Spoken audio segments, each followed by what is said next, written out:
Hey guys, welcome to Happy Homelands again. I decided to do something like real retro. I do my daily show and I got some feedback. Hey, you should do a show in the evenings. And I like, that's a good idea.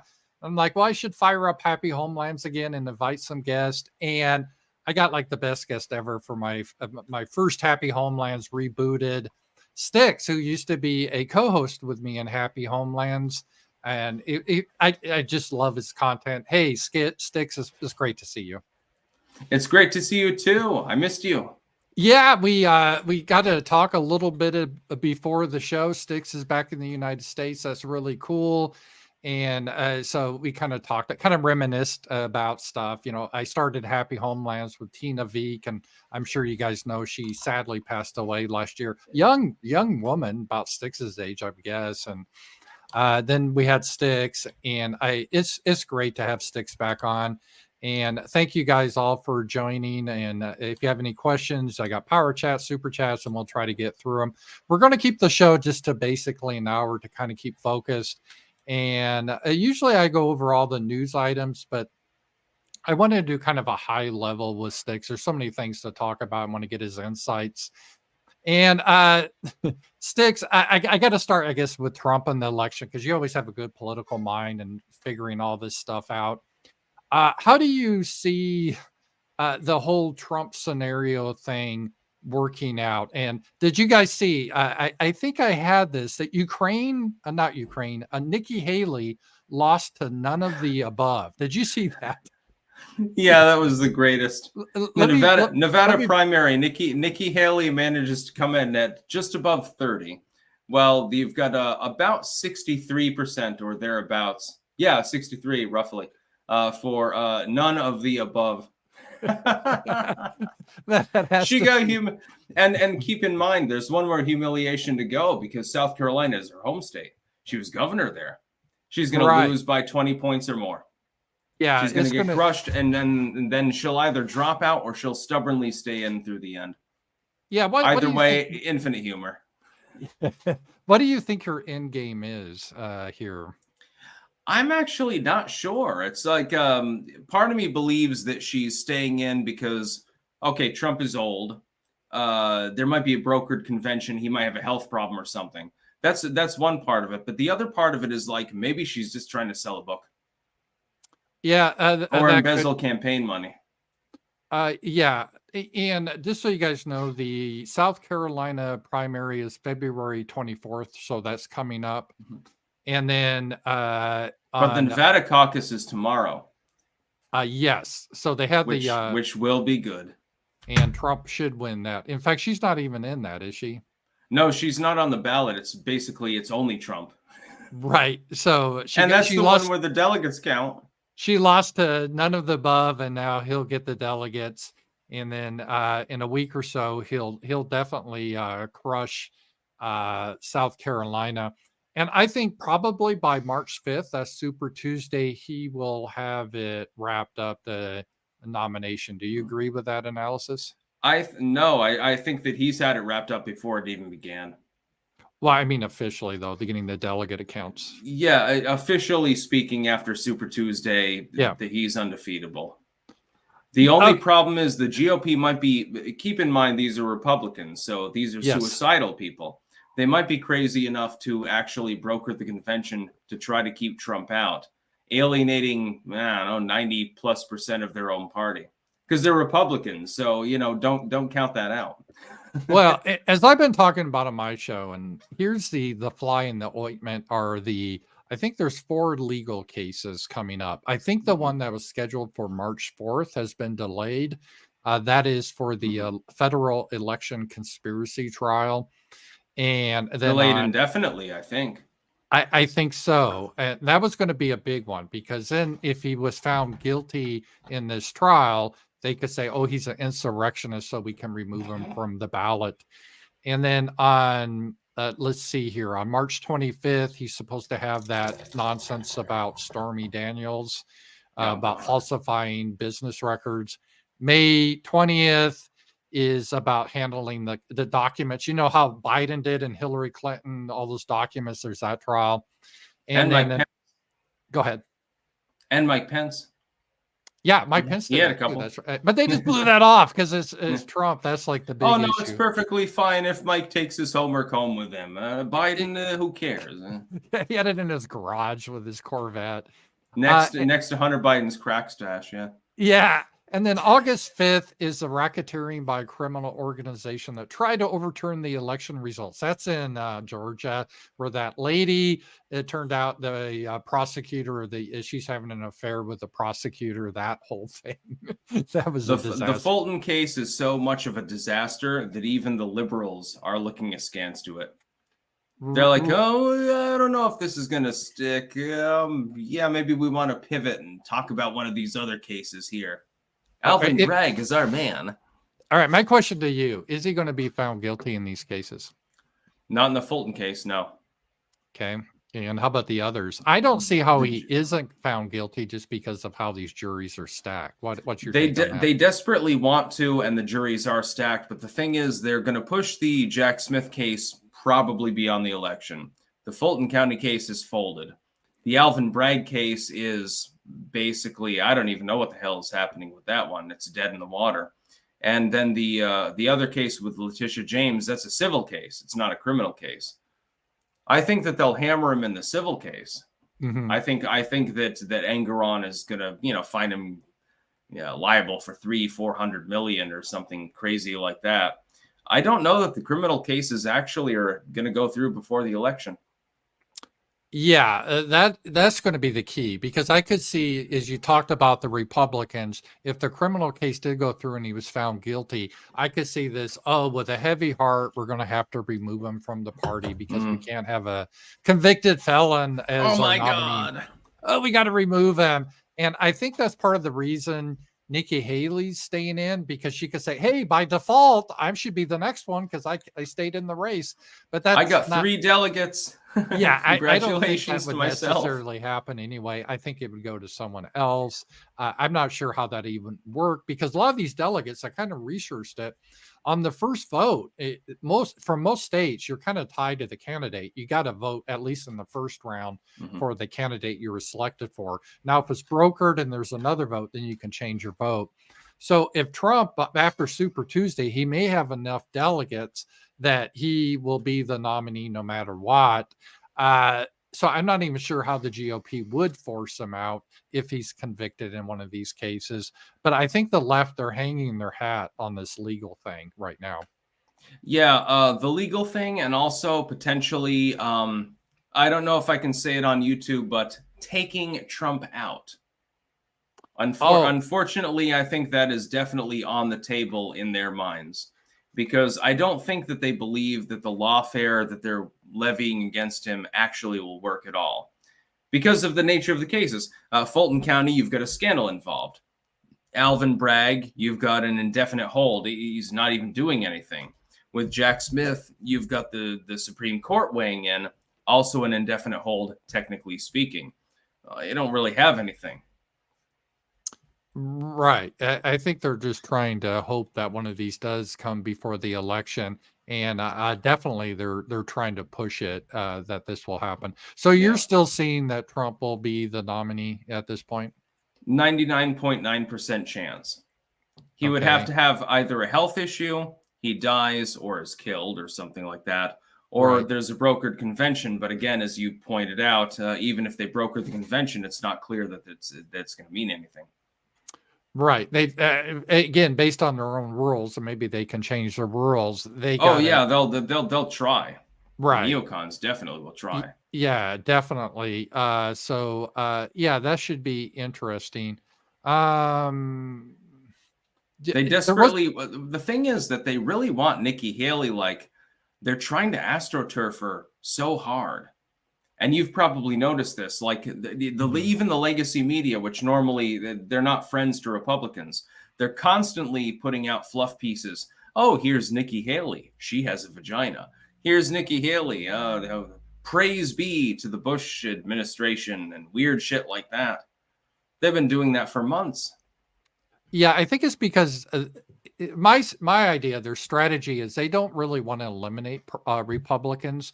They like them as a token party. And if you're a Republican that basically acts like a Democrat, I think they'll be okay with that. So I really believe the establishment, in some ways, they may prefer to have a Nikki Haley over a Joe Biden, because Joe really seems to be slipping now. He's not going to be giving an interview at the Super Bowl. I don't know if you saw the other day, he said he was talking to Mitterrand or something, in 2000. You mean the dead French president? The dead French president that died in 96 or something. He talked to him in 2000. And when he was elected in 2020, he goes, yeah, I had a conversation with him. And I'm like, okay, so you're doing a seance, you know? So yeah, he's practicing necromancy now. I was thinking of you, Styx, because you had all that magic stuff, you know, so... Yeah, no, I talked to Mitterrand the other day, and he was like, what the fuck is this Joe dude talking about? Exactly.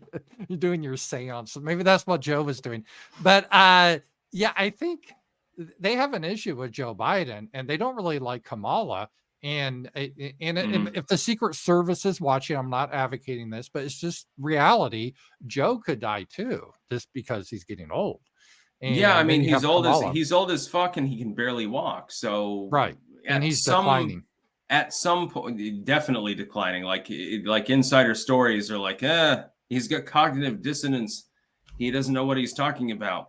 I think he's literally got dementia. Anyone looking at him, at the things he says, at the things that he does, even the way he walks, would understand that he does. Especially somebody who's ever interacted with somebody who had dementia. Right. If you've ever been in a nursing home or assisted living, he has that look in his face and eyes, as a lot of the residents do there. And assisted living liberal. Yeah, exactly. And supposedly, like, even based on this interview with Tucker has with Putin says they realize that Biden's not really running the show. And I think that's pretty well common knowledge that Biden is kind of a figurehead at this point. But the Democrat scares me more, because imagine, you don't exactly know who's behind the scenes actually tugging the strings on Puppet Biden. Right. And that makes it scarier. I refer to it as the Biden. And when I say the Biden, I don't mean Biden literally. I mean, like, the people around him, Jill, the Obama hangers on, people of his administration. They're the ones that are really controlling the policy. And they're just telling him, here, we want you to read this. Please do not go off script. Do not go off script. Don't start talking about dead people you've just recently talked to. Is it sad that I would trust Jill Biden more with the to be at the wheel than most of the other people that could be controlling the puppet strings? Yeah, it is. President Jill Biden, okay, at least she's cognizant. At least she has a clue. Well, and circling back to Nikki Haley, I think that's why they'd be okay with Nikki Haley, because she's not senile, but she's she'll do what they want. And I think this is this is what's going to happen here. So do you see then a rematch between Biden and Trump? And are you predicting a election? This is deja vu, because you were doing Happy Homelands with me 4 years ago with the election coming up.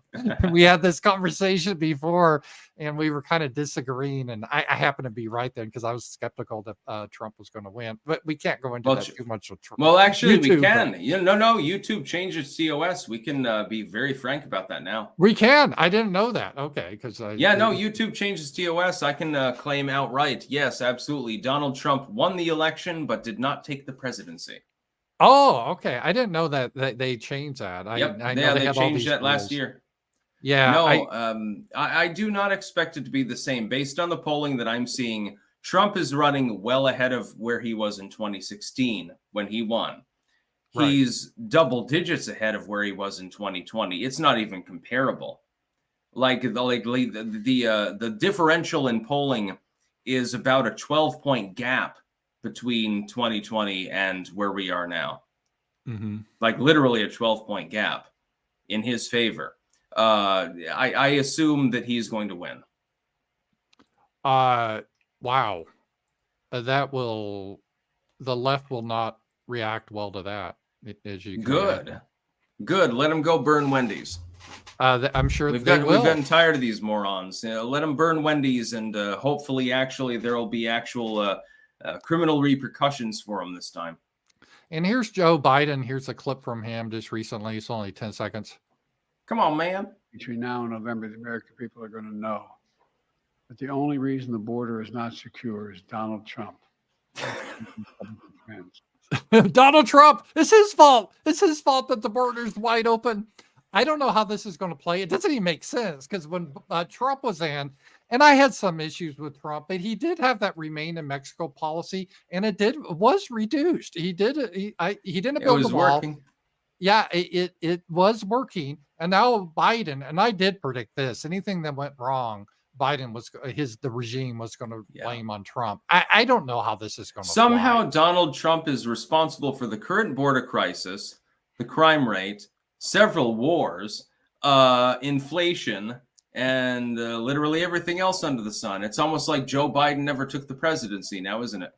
Yeah, anything that happens bad is because of Trump, and that's how they're trying to spin it. And he's going to take him out behind the woodshed and do fucking push-ups with corn pop, by the way.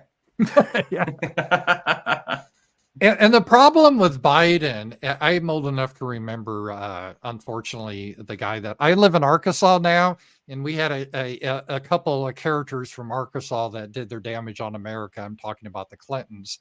And they did have, I think it was the 1996 election, but their motto was, "Is the economy stupid?" And what they meant by that is that's what really voters focus on. And it's really hard, I think, for the Biden administration to try to gaslight people that everything's better with the economy. Whenever you go to the store, you see the prices are going up. That's what I've pointed out multiple times. Biden can spin economic data all he wants. The problem is that people go and they buy their own groceries, and they go to the store every week or every other week or whatever it happens to be, and they see the sticker shock. I've seen it myself. I mean, I've got it going on. I go to the store. I'm like, what the fuck? $7.99 for a couple of servings of Greek pasta. I mean, it's good, but it's not $7.99 good. Yeah, you go pump gas. You're like, what the fuck? Yeah, it's what the everything. hell is happening? It's rents are going up. It's car insurance, health care, everything's more expensive, and people see that all the time. So I think it's going to be a tough sell for Biden to say everything's better by showing charts. Yeah, I mean, this is small town America, and the rents are on par with what you would pay in Amsterdam. Wow. Just to be clear to people, I lived in Europe for a number of years. The rent that you pay in small town America right now is on par with Amsterdam, one of the major cities of Europe. Yeah. It's incredible. I mean, it makes no sense. It is really, it's really crazy. All right. I want to spin pivot over to something else that's been going on, get your opinion on. Yeah. And this is the whole Russia-Ukraine stuff. It looks like just recently Avdiivka is falling. Oh no, it's collapsing, and Russia's about to take that town. That's actually a key town for Donbass. This whole thing, they had this border bill, which was ridiculous because they had money for Israel, of course, and money for Ukraine, everything but the border, it seemed like. And now they're trying to blame the Republicans, and they're just trying to get hysterical about it. But my opinion is, and I kind of was snarky to this lady. Let me just show you guys this. She was some Ukrainian troll or something, but she was saying if the city of Avdiivka falls, will be captured by the Russians, it will be forever etched in world history as the fault of the Republican Party, and no one will ever remember Reagan. It will be remembered the GOP as traitors to the West and Europe, right? And, what the hell does that have to do with Reagan? I have no idea. And my response is, I live in rural Arkansas, and I'm sure all the ranchers around here is weighing heavily on their mind. Avdiivka, is that going to be ruled by Kiev or Moscow? As they raise their goats and their potatoes, they're very worried. Yeah, so Avdiivka. I don't think anyone gives really a shit about it in America, to be honest. And I would say this: I care for the Ukrainian people, and I don't want them to suffer. And the random people that are over there, they don't deserve to suffer, nor do any random Russians, Americans, or anyone else in the world. I don't fully understand why it's my particular fight. I just don't understand why my tax money needs to go towards munitions that are going to vaporize somebody. I'm just not comfortable with that. Well, I think they're saying the reason is because if we don't stop Putin in Ukraine, then pretty soon in Vermont and Arkansas, there's going to be Russian tanks rolling through. I think that's the theory. Well, they wouldn't be rolling through for very long if they land in Vermont. They'd get vaporized very quickly. Yeah. So it's the domino theory that they did during the Vietnam War. And it's an excuse. Yeah, it is. I mean, there's a whole history here, including the coup in 2014 that Victoria Nuland was behind. And the western part, the eastern part of Ukraine is heavily ethnic Russian, and they voted. They wanted to be part of Russia. So there's a lot of history there. Yeah. And I'm no fan of, here's the thing. I'm no fan of Vladimir Putin, but I don't fear him because I've got guns. And the idea that Russia is going to invade the United States, dude, I would rise up and defend my country if that were to happen, but it's not happening. That's halfway across the world in a non-NATO country. They're not part of our alliance or anything like that. They should have been admitted years ago if they were really serious about that. It never happened. So fuck it. Who cares? Yeah, I agree with you on that. And the other thing is, what's your take on this? Tucker Carlson, I guess, tomorrow on X, he's going to be dropping his interview with Putin. Oh no, tonight, I think. Is it? I thought it was tomorrow at 6. It was tomorrow yesterday, I think. So it should be like within the next hour, actually, I think. Is it? I'll have to check that because I'm going to be watching it. I joked. He's going to get over 1 million views, I bet. 10 million. Yeah, I know. That dude's he's gonna get so many million views. Yeah, so he's gonna get. Oh my God, he's gonna get sanctioned. Yeah, he's gonna face sanctions over Putin interview. He's gonna be sanctioned by Ukraine. He will not be allowed to go and talk to Zelensky. I'm sure he's very sad about this, by the way. Well, he has offered to talk to Zelensky, but I don't know if that will actually happen. So. No. Well, they're trying to do like a travel ban on him. And to be fair, the story, it is somewhat misleading because just someone in the EU proposed it. It doesn't mean that it's actually going to happen, but it does show how the West has become very totalitarian about we can't even listen to other people's point of view.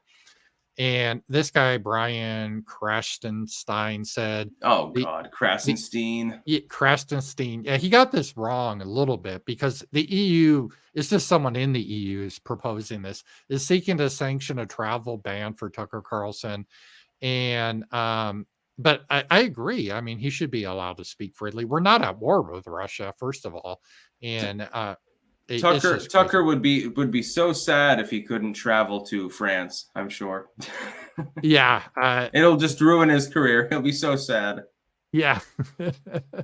I guess some of the people on CNN were quite upset about what are your thoughts about it? Are you okay with him going over there interviewing? Yeah, I mean, that's his duty. These other people should be as well. Apparently, the backstory is that the Kremlin bounced the other interviews by BBC, MSNBC, and there was one other, I can't remember which one. Mm-hmm. But it's like, okay, but they accepted this interview. They had no problem with Tucker coming over. I mean, what do you expect? Somebody's got to talk to him. It's not like they didn't even see the interview before they decided to declare that it was verboten, that it was evil, that it was a bad thing. They don't even know what he's asked Vladimir Putin. He could have hardballed the dude for an hour and a half.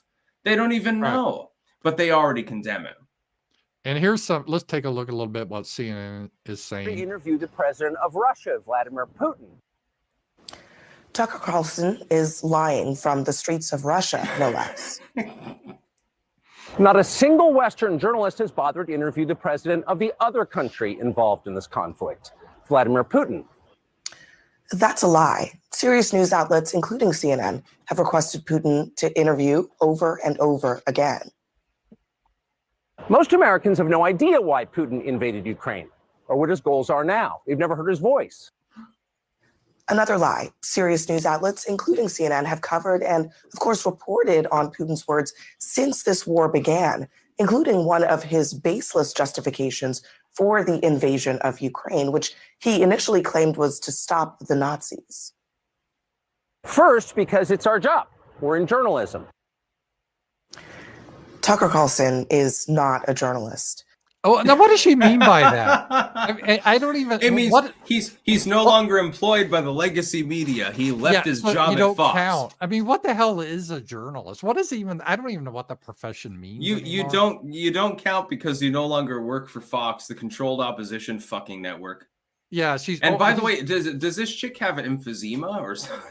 I don't know. She's just very breathless about this whole thing. Not even close. And his former employer in a court case actually agreed, quote, the general tenor of the show should then inform a viewer that Carlson is not stating actual facts about the topics he discusses and is instead engaging in exaggeration and non-literal commentary. Well, and his part what the fuck does that even mean? I know that he was a commentator. That's what they do. Non-literal commentary. Well, okay. So MSNBC. Then I guess Rachel Maddow's not a journalist, right? Didn't she go on about the Russian conspiracy for years? Or Joy Reid. Yeah. Or Donna Brazile. Or they're not journalists. Any of them. 2 years into a war that's reshaping the entire world, most Americans are not informed. They have no real idea what's happening in this region, here in Russia or 600 miles away in Ukraine. For 2 years, real journalists have risked their lives to report from the ground each and every day in Russia and in Ukraine, including 2 U.S. journalists who are right now baselessly being detained. You know who? So Gonzalo Lira, I know this. He's not mentioned. I was just going to mention that. And speaking of which, he was on my show. I interviewed him once, and I talked to him before, and he died. And it's like kind of sobering. It's like what? Yeah, it is. And here we go. Here's an example. Go ahead. He had the wrong opinion though, so it's okay that he died, right? Yeah, that's so. You're a journalist if they approve of what you're trying to say. Otherwise, you're not like a real journalist. That's kind of and Elon Musk. He's kind of funny. He did he had a little say. I don't know if you saw this, but Elon, he was commenting on this situation, and here you go. Oh, stop that! I got the wrong tab up here. Bring this up here. Boomer moment. I know. So I like that. I have an excuse. So if you do that, you don't have an excuse. All right. Exactly. And then who were the American journalists who were conducting even minimally adversarial interviews with Zelensky and Elon Musk? And to be fair, it's hard for them to talk while giving a blowjob at the same time. I mean, they were. And the interviews they gave to Zelensky were such fawning. I would show one. It's funny. But there's like background music in YouTube. I've seen those, and it's like people literally didn't they have literal candles with Zelensky's face on them? And I don't know. Fact check. Is that actually true that they had like saint candles with Zelensky on them? I probably. I mean, and this lady was saying you're such an inspiration to the world, and she's a journalist. I mean, like, come on. And the funny thing is, two years prior, all of these legacy media outlets said Ukraine is corrupt, the leadership there is corrupt, everything's messed up, and then all of a sudden Zelensky became a saint. And it doesn't make you pro-Russian to understand the hypocrisy, to understand the bullshit that's going on. Right. I'm not pro-Russian. I don't give a shit about Vladimir Putin or anything like that. Like, I mean, he's interesting and stuff, but he's an authoritarian. He banned memes about himself, and I can't brook that. But that doesn't mean that Zelensky is a good person. It doesn't mean that Ukraine's not dysfunctional. And people need to understand that nuance. But most people can't. Yeah, Zelensky is quite corrupt. He's canceled the elections. He's arrested people. He doesn't. Well, he listed Gonzalo Lira for just reporting on the situation. So, yeah, it's a dictatorship. Did you see a few weeks ago, Belarus, the nation, they're aligned with Russia in Minsk, Right? With Belarus. They semi-nationalized the church there, the religious substructure, the orthodoxy. And the legacy media ran roughshod over this, said, oh my God, they're violating the right of people to practice their religion as the way they want. But what did Ukraine do 2 years ago? It was exactly the same thing. And nobody had a goddamn thing to say about it. Right, because they banned some Russian Orthodox and they arrested some priests. So yeah. Exactly. Yeah, they definitely do not have freedom of religion and freedom of press or freedom of speech over there. Yeah, all of the freedoms that we hold dear here in the United States are forsaken in both Ukraine and Russia. So why do we even have a side? What's your theory why that we're involved with this? Money laundering. Yeah, there is a lot of it going on. Lots of money laundering. Yeah. Hundreds of billions of dollars. Sign me up. Can I have like $10? Yeah, it is quite a bit. Even before the war, Ukraine in Europe was considered the most corrupt country of all of Europe. So there's a lot of stuff happening, and a lot of our aid that goes over there, who knows where it's really going. There's been a lot of corruption there. Yeah. And I got a super chat by Holy Ghost. Nice to see Styx again. I was banned from Twitter, hopefully not permanently again. If the suits are mad about Tucker interviewing Putin, they're really going to lose their marbles when Orange Man pays them a visit. Yeah. Do you think, what do you think Trump hypothetically will do in Ukraine? I think they will really reach a agreement or a peace accord there. I think that Trump is going to try to push a diplomatic solution, which is the best possible outcome. Look, the Ukrainians do not have the firepower, the manpower, etc., to force the Russians out. That much is clear. The Russians do not have the capability to overrun all of Ukraine without risking World War III, so they're not going to do it. So you have to have an agreement. It's going to involve probably a couple of those provinces being ceded to Russia. The rest of Ukraine is restored. It joins NATO. Ta-da! Game over. Which is what should have been done years ago. If there's one failing of Trump in foreign policy, it's not admitting them back then. Yeah. I think part of the problem too is the United States did lie about NATO. We kept expanding it, and that was an issue. And then you have the whole problem of self-determination of the eastern provinces of Ukraine are ethnically Russian, and there's a lot of hostility there. And we got a super chat, Blood Right. I laundered this for you. There you go, the $10 from Ukrainian money. So, and we just got a $2 thing, no comment, but thank you for that. So, yeah, it's going to be interesting. What's your prediction on the Ukraine? I haven't heard it. How do you think this is going to wrap up? I have to be honest. I didn't think this would last 2 years. And to be fair, it was close. They reportedly had an agreement right when the war started. They went to Istanbul. They hammered out an agreement. And then the Biden regime sent Boris Johnson, who was the prime minister of UK at the time, to scuttle it. And now we're here 2 years later. And the just war. Send Kamala. Yeah, too bad.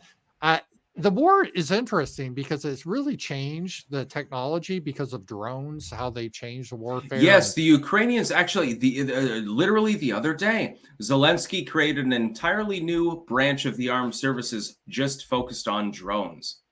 And I talked about this earlier, and actually it's a very, very good idea. And probably other militaries need to get in line with that basic concept to have a drone corps or something like that. Yeah, because drones have almost replaced regular aircraft. Because why do you need a regular aircraft? And seacraft. The Ukrainians have sunk several Russian ships or damaged them by using basically like a drone jet ski packed with explosives. They just sail it in under cover of darkness, blow it up next to the ship, and sink it. Yeah. It's actually cheap. It's genius. Yeah, the warfare's really changed from because we always thought like after, shock and awe and Desert Storm, everything is really quick. Wars don't last, modern wars more than 2-3 months, big aero movements. But because of the technology change and with the drones on both sides, and the Russians have they're superior in their artillery, everything's really bogged down into basically almost like World War I trench warfare. That's what happened in World War I. Prior to World War I, there was big movements, but because of the invention of the machine gun, everything those no longer work. So they ended up in the trenches. Then the invention of tanks kind of changed that. But I think we see a change now on warfare in general. And how like the Houthis are able to shut down the Red Sea, and they're not really sophisticated people, but they use some drones and they're able to harass shipping. And that's going to become one of the biggest problems of modern times if they manage to shut down that shipping lane. I hope people realize that the prices on all of your goods are going to rise by 50% or more above Biden inflation. Because they have to go around the Horn of Africa if they don't go through the Red Sea. Yeah. They won't be able to use the Suez anymore. It's really going to fuck with us. Well, I think they still are allowing China and Russia to send their fleets through, but anyone that's allied with like Israel or United States. Yeah, but I mean, they can't necessarily tell either. They could accidentally bomb a Chinese vessel and, all hell breaks loose.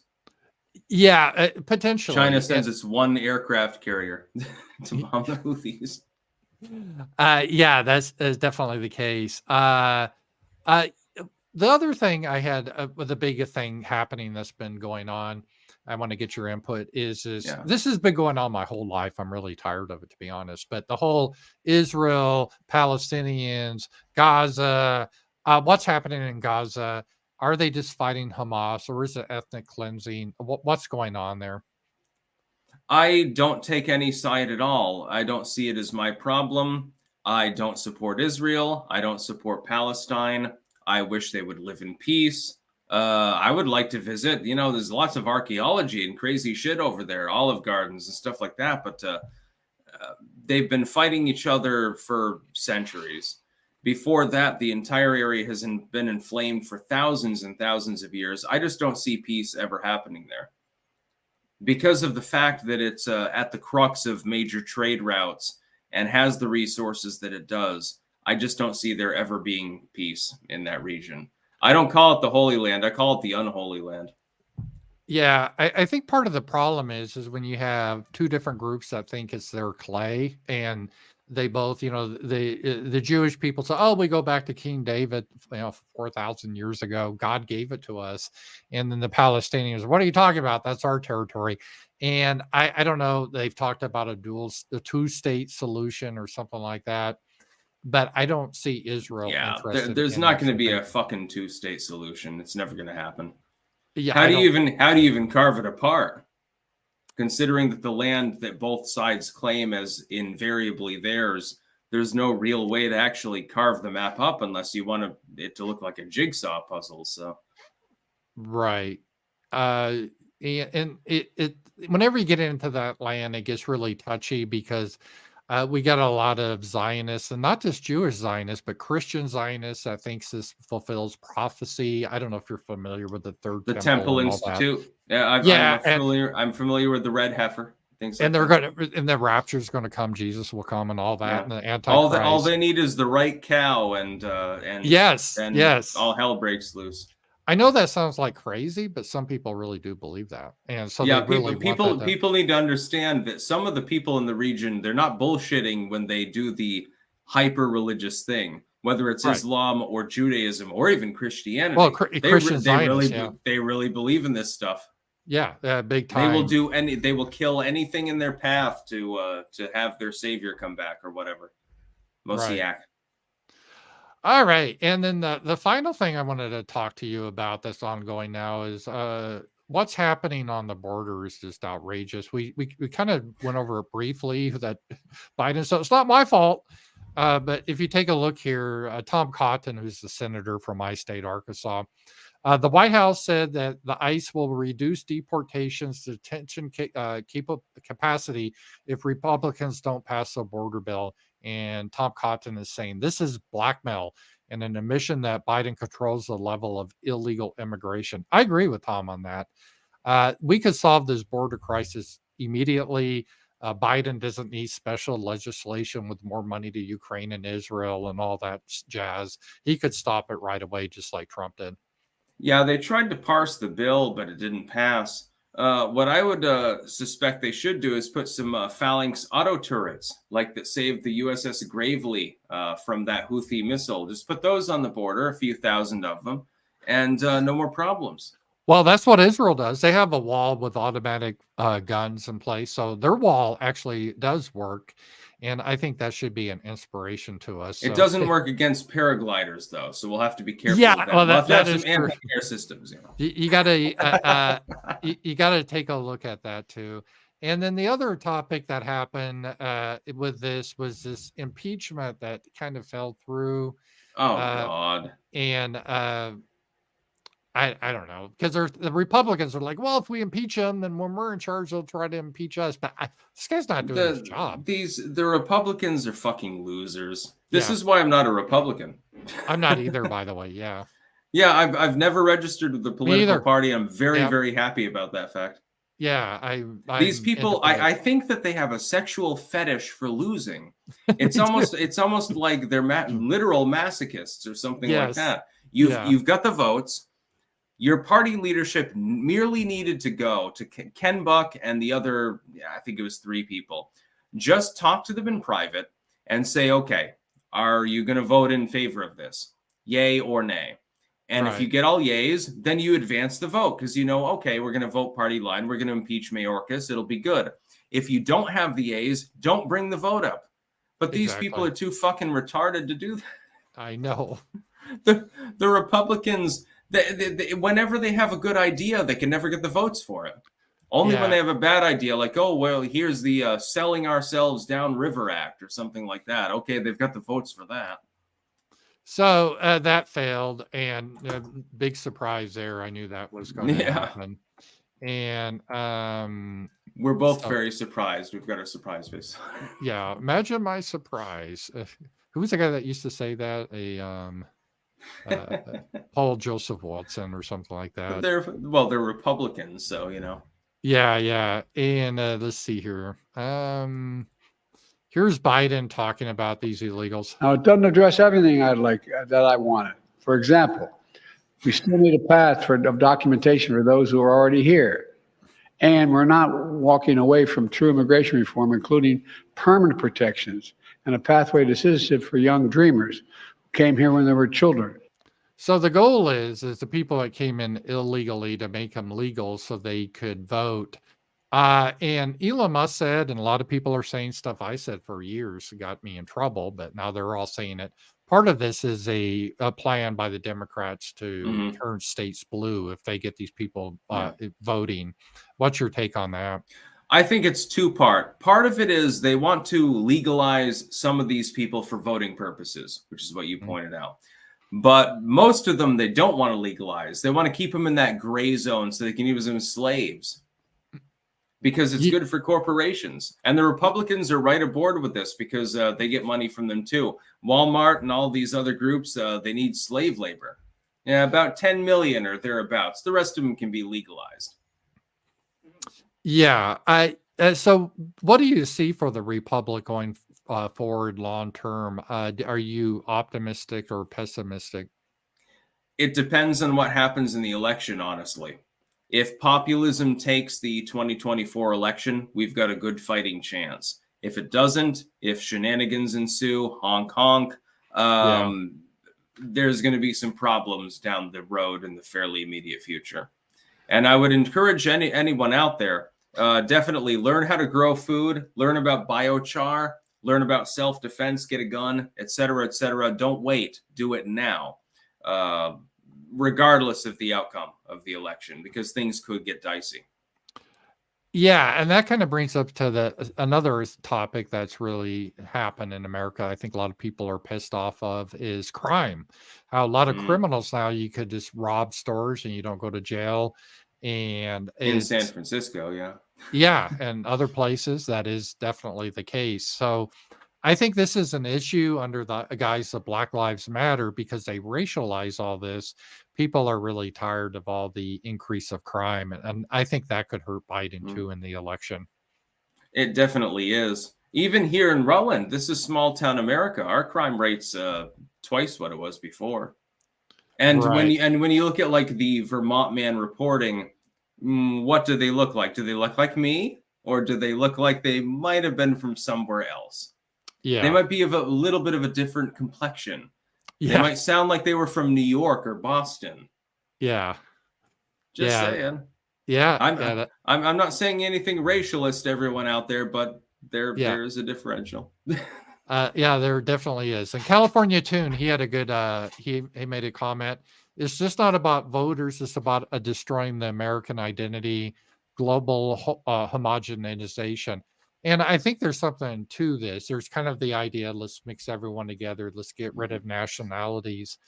And this would be an interesting question because you lived in Europe, and I used to live in Hungary, and they definitely had a national identity.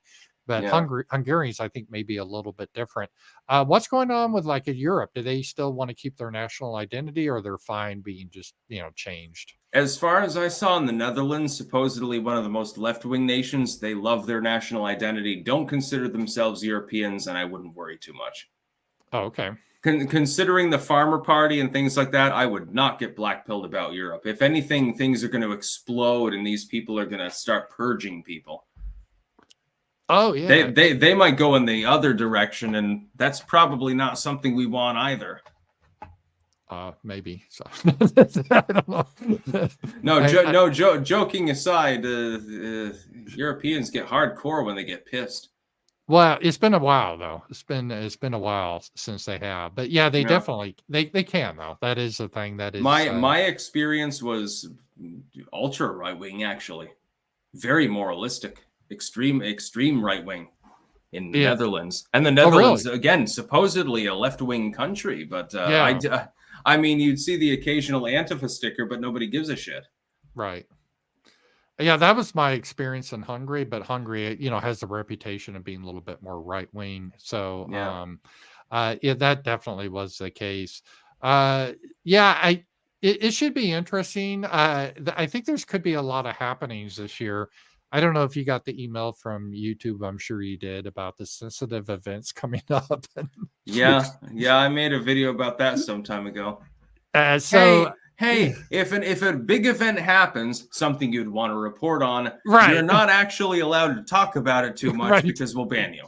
Exactly. That's what's. Oh, how wonderful! Yeah, exactly. That's what we need for open communication. Yeah, that is pretty crazy. So thank God for Rumble and BitChute and sites like that, because we're gonna need them. Yeah, and I'm streaming right now on Rumble too, and I tell people always check out Rumble, because a lot of times in my show, I can only do part of my show on YouTube. And when I talk about certain things, for example, we had that one thing that happened around the world, a medical thing that I swear to God, my whole time, I've been on YouTube since 2008. I got in more trouble about that. Can I honk the horn? Yes, honk the horn, clown world. Yes.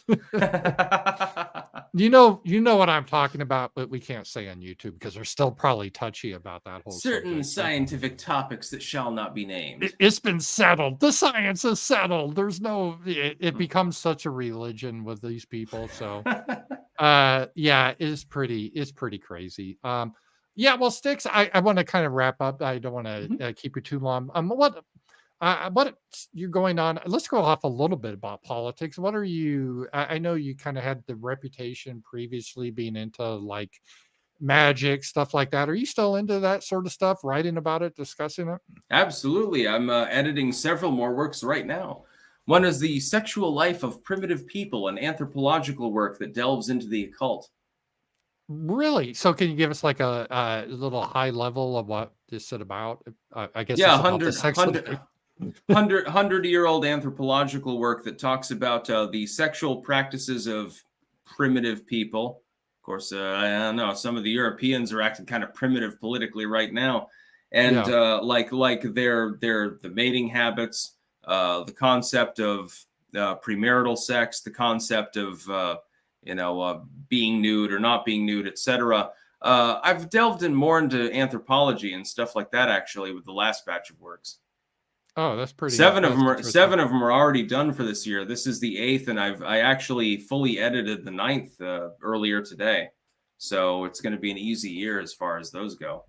That's pretty good. And so what is your kind of focus this year? Do you have is it more on that, or is it politics, or do you ever get tired of the politics realm, the political realm, or does it keep you interested? Yeah, no, I never get tired of politics, the occult, herbalism, gardening, any of the interests that I have, the things that I do for work. I am blessed with having the best job in the world. All of the things that I talk about and I'm interested in, I get to profit from it. Yeah, and that's why it's the greatest. That's why I tell people. People ask that when I talk politics. I'm like, well, here's a dirty little secret. Even before YouTube, I always thought about politics and talked about it, and so yeah, it's not got like it made. It's something that I don't have to like, oh God, I got to talk about politics. It's something I enjoy. So it's not hard for me to do. I don't think you could do it if you're just trying to fake it. I think you just get burned out. Unless you're Karl Rove. Yeah. That is. And so how can people follow you and stuff? I people know on YouTube, and you're on Rumble and Odyssey. I mean, BitChute, and you're on Twitter doing pretty good. And you were on a Tim Pool, and that was a big thing for you. How'd you enjoy that? Timcast IRL. That was great. And Tim is very, very eccentric. He's a very interesting dude. Yeah. I mean, keep in mind, the first time that I saw him physically, he was dirt biking into his main room there with an all hardwood floor, almost as big as this house. And he just dirt bikes in and says, hi. Oh, that's pretty cool. He's pretty fun. The people there, big shout out to everyone on Timcast. Y'all are great. And I enjoyed. I'm happy you got to go on there. That's pretty cool and everything. And so, any other final thoughts you had? Otherwise, we'll just wrap it up here. I'm glad to be able to talk to you again after so long. I enjoyed all of my time on Happy Homelands. Yes. And everyone, clankers, if you have not subscribed to Ramsey Paul, you are commanded to subscribe to him now. Cross-platform. And you guys, make sure you follow Styx. I've always loved his content. He's really interesting, and he puts out a lot of content every day. And it's going to be, as I told my viewers this year, if you like content and stuff happening, this is going to be the year, because there's so much stuff happening this year. It's going to be crazier than 2016. We got the trials, we got the election. And if you're right, Trump does win. Styx, I don't want to be black-pilled, but man, it's just going to be fucking crazy. It's just, I mean, they're going to be rioting because we're both going to have to live stream at that point. Oh, but that would be a sensitive event, so we'll have to be on Rumble. That's for sure. Rumble only live stream with Styx and Ramsey, and 6 hours. Yeah, it will. Yeah, hey, look, Wendy's is burning. Oh no, there goes Burger King. Oh shit. Yeah, well, I joke about it. Chrissy Mayer or whatever. She got a strike on YouTube because she was showing these kids like in a fight. And she literally got the footage from what they were showing like on ABC on YouTube. And YouTube was fine with ABC showing it, but she got a strike for showing graphic violence. And it was just like a fist fight. And it's just so crazy. Yeah, it's terrible on YouTube. Late night comedians and like lamestream media, they're allowed to do whatever they want. Okay, here's this person literally burning to death. Their skull is on fire and the carbonized eye sockets. You take one clip from that out of an hour's commentary and all of a sudden you get banned. Yeah, it's very tricky. So definitely if there's riots that happen, which they will happen, then once you agree they are going to happen. They're going to happen regardless of the outcome. There will absolutely be violence. There will absolutely be at least protests and fiery but mostly peaceful activities. Yeah, mostly peaceful burning down. And that's the best case. The best case scenario is that it's just, some business fronts getting burned. That's the best case scenario. Right. I mean, could we head to a civil war? I don't think there will be a civil war, but I think things will get dicey. People will be pissed. Regardless of what happens. Yeah, It's going to be a crazy year, guys. And because you have the trials, we have the election, we have what's happening in Ukraine, how that's going to wrap up. We have the whole Israel nonsense that's never ending. I'm sure it hasn't in decades. Yeah, and then there's China. Although I've always been right on China, I always thought that I don't think they're going to attack Taiwan anytime soon. I think they're taking a long view. I think that India is going to become the main Asian power. I've predicted that for years, and it's coming true. China's right now, it's having fucking problems.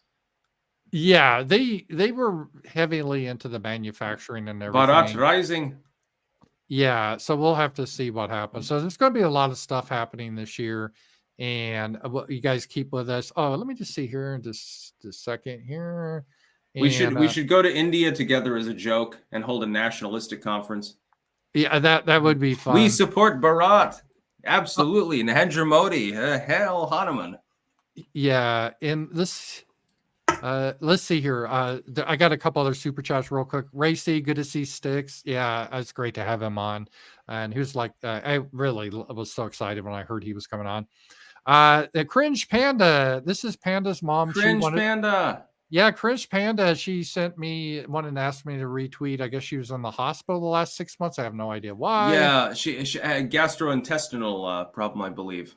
She wants to ask Tarl to say some inline about there not being anything creepy about the occult. He says he knows what. I would don't know say what this. That is. The occult will make you independent. When you become fully independent and truly know what that means, you can go on two paths. You can become Aleister Crowley, get addicted to heroin and do stupid things, become a hedonist and destroy yourself, or you can realize that it simply means you can succeed. You can do what you want, and you can do the things that are good for you, good for humanity, good for mankind, good for your country, and that's the occult. And I took the latter path. Right. And, I didn't get addicted to heroin and die alone like Aleister Crowley with 2 cans of soup to my name. Yeah. A lot of people are definitely have issues with, and a lot of it's alcohol. A lot of people. The occult can make you a hedonist and destroy you, or it can make you much self-improved. And Mike M, give this money to Styx so he can buy a longer headphone cable. All right, yeah, I think Styx he's okay. His cable is fine. But thank you for that. And guys, it's been really great having you here, Styx. And I promised just an hour because I don't want to keep you too long. But yeah, thank you so much for joining. And we got to definitely do this again sometime. It was my pleasure, Ramsey. And keep clanking out there, guys. And I will see you guys later. I'll be back tomorrow on my daily show. And then I think Styx has his daily show. And I'm going to be doing this every Wednesday night, have different guests and stuff. So it'll be a lot of fun. Wanted to kick off with Styx, though. So thank you, Styx. So you do Wednesday nights only now, or? No, I do Monday, Tuesday, Thursday, Friday during the day. Because I got a thing that some people said, hey, you just do during the day. But there's a lot of people that, work during the day. They'd like to have at least one live stream a night. Oh. So I'm like, okay, Wednesday nights will be my evening live stream. So nice. This is my first kickoff of my evening live stream. And I thought, it made a lot of sense. Some people want to see we're number one. Yeah, we're the first coming out. So that's good. And so, guys, thank you so much for being part of this. And I just want to double check to make sure I didn't miss anything, because I always feel bad because what happens right when I end a stream, then I get another super chat or something. And then I'm like, you'll have to say peace out at the end, by the way. Oh, peace out. And you'll have to say, talk to you guys later. Talk to you guys later.